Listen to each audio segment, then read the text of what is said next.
আসসালামু আলাইকুম সুপ্রিয় দর্শক, কেমন আছেন সবাই? আশা করছি ইনশাল্লাহ সকলে ভালো আছেন। আজকের ভিডিওতে আমরা কথা বলবো বসনিয়ার সর্বশেষ ভিসা আপডেট নিয়ে। বর্তমানে কিন্তু একটা ভালো সুযোগ আপনাদের যাচ্ছে ইউরোপে ঢোকার। এর কারণ হচ্ছে বসনিয়া।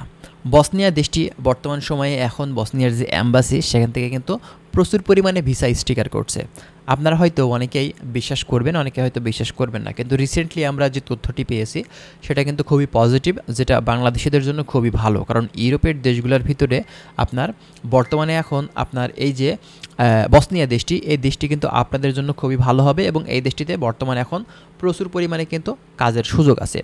তো বসনিয়া দেশটি আপনাদের জন্য কেমন হতে পারে, সর্বশেষ পরিস্থিতি কী, মানে বিস্তারিত কিছু তথ্য আপনাদের আজকে দেওয়ার আমি চেষ্টা করব। অবশ্যই আপনারা যারা বসনিয়া সম্পর্কে জানতে ইচ্ছুক আছেন অবশ্যই চ্যানেলটি সাবস্ক্রাইব করে রাখবেন এবং আপনি কী বিষয়ে জানতে চাচ্ছেন সেটা কমেন্ট করতে পারেন। আমরা সেই সব বিষয়গুলো নিয়ে কিন্তু কথা বলার চেষ্টা করব। চলুন কথা না বাড়িয়ে আমাদের যে মূল ভিডিও আছে আমরা সেটা স্টার্ট করি।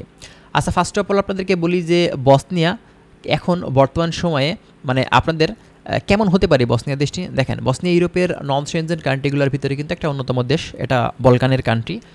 বর্তমান সময়ে কিন্তু এখন প্রচুর পরিমাণে ভিসা ইস্যু করছে আপনারা বসনিয়ান অ্যাম্বাসি, এবং এখানে কিন্তু দেখা যাচ্ছে যে যাদের কাজের দক্ষতা বেশি তাদের ভিসাগুলো কিন্তু বেশি হচ্ছে।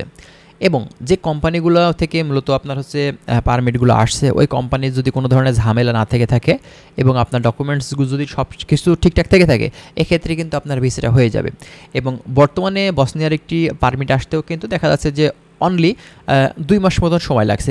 এই 2 মাসের ভিতরেই কিন্তু একটি ওয়ার্ক পারমিট আপনি কিন্তু বর্তমান সময়ে পেয়ে যাবেন।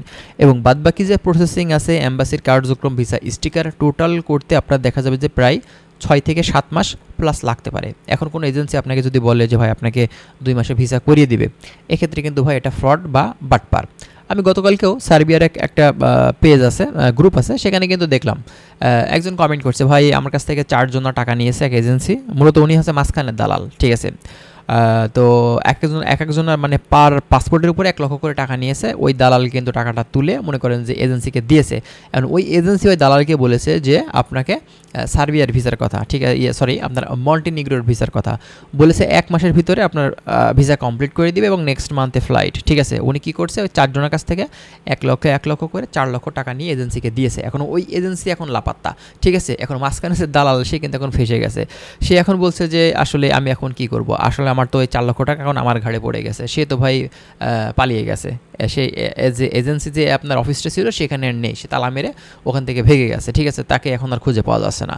তো এই যে একটা জিনিস আপনাদের আগে মাথায় রাখতে হবে যে যখনই বলছে যে 1 মাসের ভিতরে আপনাকে ভিসা করে দিবে, তখনই বুঝতে হবে যে ভাই এই এজেন্সিটা হচ্ছে ফ্রড, দালাল। এভাবে ভিসা করাটা ভাই কোনোভাবেই সম্ভব না। এটা আগে ছিল, বর্তমান সময়ে কিন্তু এভাবে ভিসা করা যায় না। ভিসা বর্তমান সময় ঠিকই হচ্ছে, সঠিকভাবে ভিসা করেন, সঠিক ডকুমেন্টস দেন, আপনি কাজের স্কিল নেন, ভালো কোম্পানি থেকে পারমিট ইস্যু করেন, দেখেন আপনার ভিসা হয় কিনা। ভাই আপনি ফ্রড এজেন্সির কাছে দিবেন, আপনার পাসপোর্ট নিয়ে তারা কাজ করবে না, টেবিলের উপর ফেলিয়ে রাখবে, টাকা পয়সাগুলো নিয়ে তারা অন্য কাজে খাটাবে, ঠিক আছে। তো এক্ষেত্রে তো ভাই আপনার কাজ হবে না। কাজ হবে কীভাবে? ভালো লয়ার না, ভালো কোম্পানি না, ঠিক আছে। তো বিভিন্ন ধরনের সমস্যার কারণে আপনার ভিসাটা কিন্তু হচ্ছে না, এটা হচ্ছে মূলত সমস্যা। বর্তমান সময়ে বসনিয়ার ভিসা হচ্ছে, বর্তমানে এখনই সময় বসনিয়াতে ঢোকার। হ্যাঁ, আর বসনিয়াতে ঢুকলে মনে করেন আপনি ইউরোপের একটা ধাপ আরও এগিয়ে গেলেন, কারণ সার্বিয়ার থেকে বসনিয়াতে ঢুকলে আপনার লাভটা বেশি হবে, ঠিক আছে, যদি আপনি মুভ করার উদ্দেশ্যে যান। আর যদি কাজের চিন্তাভাবনা থাকে, এক্ষেত্রে আপনি সার্বিয়াতে ঢুকতে পারেন, কারণ সার্বিয়াতে স্যালারি কিন্তু বসনিয়ার থেকে অনেক ভালো। তবে বসনিয়া কিন্তু একটা মুসলিম প্রধান দেশ, এই দেশের 50%-এর বেশি কিন্তু মুসলমান। এই দেশটাতে আপনি কিন্তু নামাজ কালাম সব কিছু ঠিকঠাকভাবে করতে পারবেন, হালাল খাবার পাবেন, সব কিছু সুযোগ সুবিধা কিন্তু এই বসনিয়া থেকেই পাওয়া যায়, ঠিক আছে। তবে দেশটি কবে নাগাদ সেনজেন হতে পারে, কবে নাগাদ ইউরোপীয় ইউনিয়নভুক্ত হতে পারে, এর গ্যারান্টি কেউ এখনও দিতে পারবে না, ঠিক আছে। তো যাই হোক বন্ধুরা, আমরা আরও বিস্তারিত তথ্য আপনাদেরকে স্টেপ বাই স্টেপ দেওয়ার চেষ্টা করবো ইনশাল্লাহ। অবশ্যই যারা আমাদের ভিডিওটি দেখছেন আপনাদেরকে অসংখ্য ধন্যবাদ, এবং প্রতিনিয়ত আমাদের ভিডিওগুলো দেখবেন, আপনারা কিন্তু অনেক কিছু বিষয় বসনিয়া সম্পর্কে জানতে পারবেন। ভালো থাকবেন। আজকের ভিডিওটি এখানে শেষ করছি। আল্লাহ হাফেজ।